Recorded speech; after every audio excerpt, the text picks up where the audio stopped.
एक सम्राट जो कि अब बूढ़ा हो चुका था, उसे अपने 3 पुत्रों में से किसी एक को अगला सम्राट नियुक्त करना था। लेकिन सम्राट के सामने समस्या बहुत बड़ी थी, क्योंकि उसके तीनों पुत्र बल, बुद्धि और राजनीति में एक से बढ़कर एक थे। वह यह निर्णय ही नहीं ले पा रहा था कि अपना उत्तराधिकारी किसे बनाया जाए। वह पिछले कई महीनों से इसी उधेड़-बुन में था कि किसी तरीके से उसे यह पता चल जाए कि इनमें से सबसे अच्छा सम्राट कौन बन सकता है, कौन है जो उसके इस साम्राज्य को और फैला सकता है, इसे और धनवान व समृद्ध बना सकता है। उसने कई बार अलग अलग तरीकों से अपने बेटों की परीक्षा लेने की भी कोशिश की। उसने उनसे तरह तरह के प्रश्न पूछे, लेकिन हर बार तीनों ही राजकुमार सम्राट की नजरों में एक समान योग्यता वाले सिद्ध होते। सम्राट की समस्या लगातार बढ़ती जा रही थी। लेकिन उन्हीं दिनों सम्राट के महल में एक बूढ़ा सन्यासी भिक्षा मांगने आता है। क्योंकि सन्यासी दोपहर में भिक्षा मांगने आया था, इसीलिए सम्राट उससे आग्रह करता है कि आज का भोजन वो उसके महल में ही करे। तत्पश्चात वो भिक्षा लेकर वहां से जा सकते हैं। सन्यासी सम्राट की बात मान लेता है और दोनों भोजन करने के लिए भोजन कक्ष में बैठ जाते हैं। जब वो भोजन कर रहे थे तो सन्यासी राजा के मुख पर उठ रही चिंता की लकीरों को देखकर यह अनुमान लगा लेता है कि जरूर राजा किसी बड़ी उलझन या परेशानी में है। भोजन के पश्चात जब सम्राट और सन्यासी एक कक्ष में बैठे हुए बातें कर रहे थे तो सन्यासी ने सम्राट से पूछ ही लिया, महाराज, मुझे ऐसा अनुभव हो रहा है कि आप किसी बड़ी उलझन में हैं। अगर आप चाहें तो मुझसे अपनी चिंता साझा कर सकते हैं। सम्राट ने कहा, चिंता बस इसी बात की है कि अपना उत्तराधिकारी किसे बनाऊं। मेरे तीनों पुत्र किसी भी प्रकार से एक दूसरे से कम नहीं हैं। तीनों एक से बढ़कर एक हैं। समझ नहीं आता कि किसके हाथों में साम्राज्य सबसे ज्यादा सुरक्षित रहेगा। यह सुन उस बूढ़े सन्यासी ने हंसते हुए कहा, इस समस्या का समाधान तो बहुत आसान है। फिर उस सन्यासी ने सम्राट को एक तरकीब बताई जो सम्राट को भी काफी पसंद आई। इसके बाद उस बूढ़े सन्यासी ने सम्राट से जाने की आज्ञा ली और महल से चला गया। इस घटना के कुछ दिनों बाद एक सुबह सम्राट ने अपने तीनों पुत्रों को अपने पास बुलाया और उन तीनों को गेहूं से भरा एक एक बोरा देते हुए कहा, मैं तीर्थ यात्रा पर जा रहा हूं। लौटने का समय निश्चित नहीं है, शायद 2 या 3 साल भी लग सकते हैं। लेकिन जब मैं लौटूं तो तुम लोगों को मुझे यह गेहूं सुरक्षित वापस लौटाना है। एक भी दाना इधर का उधर नहीं होना चाहिए। इतना कहकर सम्राट तीर्थ यात्रा पर निकल जाता है। पिता के जाते ही सबसे बड़ा पुत्र उस गेहूं के बोरे को तिजोरी के अंदर बंद कर देता है और उस पर एक बड़ा सा ताला लगा देता है, इस उम्मीद से कि जब पिता वापस आएंगे तो उन्हें यह गेहूं का बोरा सुरक्षित वापस लौटा दूंगा। दूसरा पुत्र सोचता है कि गेहूं को तिजोरी में रखना बेवकूफी होगी। क्या पता कितना समय लग जाए पिताजी को वापस आने में। तब तक गेहूं में कीड़े लग सकते हैं, वो सड़कर राख भी हो सकता है। यही सब सोचकर उसने उस गेहूं को महल के पीछे खाली पड़ी एक जमीन पर फिकवा दिया, यह सोचकर कि इससे इतनी तो फसल हो ही जाएगी कि पिताजी को एक बोरा गेहूं वापस कर दूंगा। लेकिन वह कोई किसान तो था नहीं, उसे खेती की समझ तो थी नहीं। उसने गेहूं को ऐसे फेंका था जैसा कोई किसान कभी नहीं फेंकता। उसने गेहूं फेंकने से पहले ना तो जमीन की जांच की थी कि जमीन बंजर है या उपजाऊ, ना तो उसने जमीन जुतवाई थी, ना ही उसमें से खरपतवार हटवाए थे, और ना ही जमीन को किसी भी प्रकार से तैयार किया था फसल बोने के लिए। बस भगवान भरोसे फेंक दिया था कि जब भगवान इतने सारे फालतू के पौधों को उगा देता है तो मेरे गेहूं के पौधे तो उगा ही देगा। सबसे छोटे बेटे ने सोचा कि गेहूं को तिजोरी में रखना तो साफ साफ मूर्खता होगी।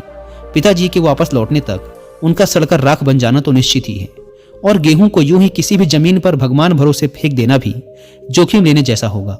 इसीलिए उसने एक निर्णय लिया। वह एक किसान के पास गया।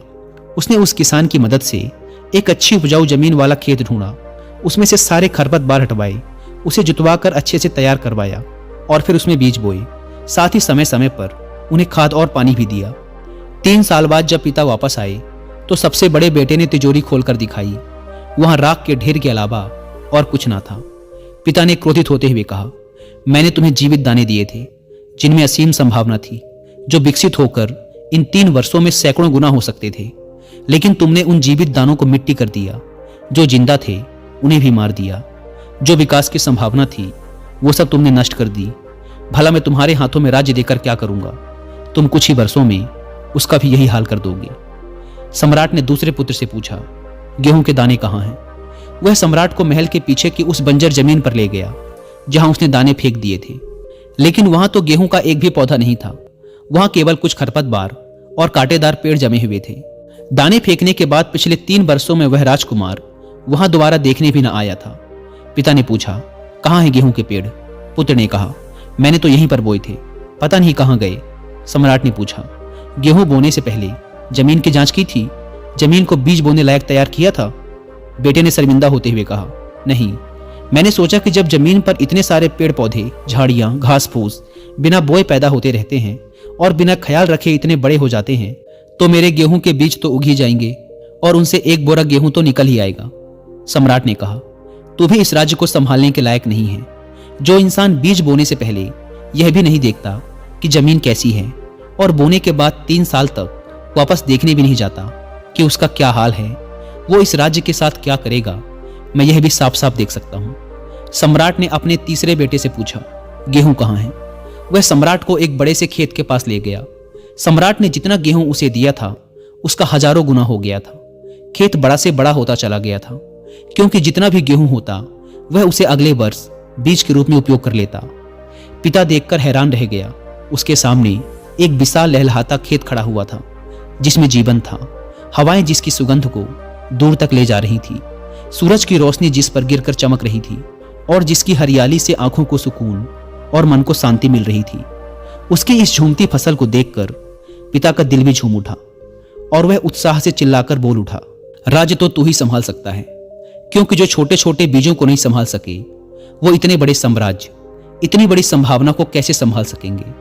और वह राज्य उस छोटे बेटे को सौंप दिया गया। दोस्तों, यहां वो तीनों राजकुमार दुनिया के 3 अलग अलग तरह के लोगों और उन्हें मिलने वाले गेहूं के बोरे, हम सबको मिलने वाले एक समान समय के प्रतीक हैं। उन तीनों राजकुमारों की तरह ही हम सभी को भी एक समान समय मिलता है संभावनाओं को विकसित करने के लिए। लेकिन हम में से ज्यादातर लोग कभी इस बात को जानने का प्रयास ही नहीं करते कि अपने समय का सही और सर्वोच्च उपयोग कैसे किया जाए। ठीक उस पहले राजकुमार की तरह, जिसने जरा भी विचार और प्रयास नहीं किया गेहूं के विकास की संभावनाओं को बढ़ाने और उन्हें सुरक्षित रखने का। इसी प्रकार ज्यादातर लोग अपने समय को फालतू के कामों में लगाकर उसका सही उपयोग ना करके अपने जीवन की सभी संभावनाओं को नष्ट कर लेते हैं, मिट्टी कर लेते हैं, ठीक उस तिजोरी में रखे गेहूं की भांति। कुछ लोग उस दूसरे राजकुमार की तरह होते हैं, जो समय और अवसरों की कीमत समझते तो हैं, लेकिन कभी भी पूर्णता के साथ कर्म नहीं कर पाते। उनके हर प्रयास आधे अधूरे ही रह जाते हैं। अपने आलस्य, असफलता का डर और काम को टालने की आदत की वजह से ये हर काम में आधा अधूरा प्रयास करते हैं और जिंदगी भर असफलता का मुंह देखते हैं। ये सब कुछ जानने और समझने के बाद भी कभी कुछ सार्थक और महत्वपूर्ण नहीं कर पाते। बस कुछ ही बिरले लोग होते हैं जो उस तीसरे राजकुमार की तरह होते हैं, जो अपने समय और जीवन में आने वाले हर मौके का भरपूर उपयोग करते हैं। ये कर्मयोगी पूरी निष्ठा से अपने कर्म में लग जाते हैं। इनके मन में कोई संशय, कोई डर लंबे समय तक घर नहीं कर पाता। और यही वो व्यक्ति होते हैं जिन्हें जन्म के समय जो मिलता है उसे अपने अंत समय तक 1000 गुना करके संसार को वापस लौटा जाते हैं।